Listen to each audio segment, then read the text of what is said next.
The master in the art of living makes little distinction between his work and his play, his labor and his leisure, his mind and his body, his information and his recreation, his love and his religion.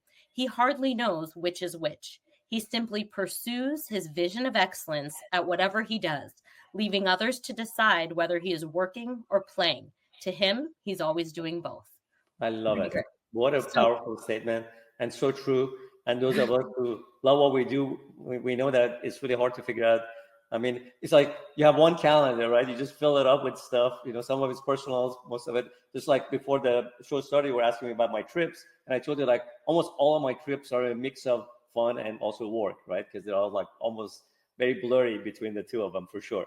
work and play. And some of my favorite trips are going to conferences, being around like-minded colleagues who we can connect over what we do and also have fun. We have this short period on this planet. So why don't we just maximize it and see everything we want to see and go everywhere we want to go and spend as much time as we can with our family and friends and travel the world and work as hard as we can to invent as many things as we can. And because, I mean, we don't want to waste our life.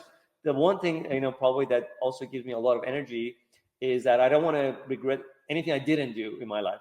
The things I do that I mess up and I screw up, which is a ton, I can live with those because I learn from them, hopefully, at least maybe not the first time, the second or the third time I learn from them.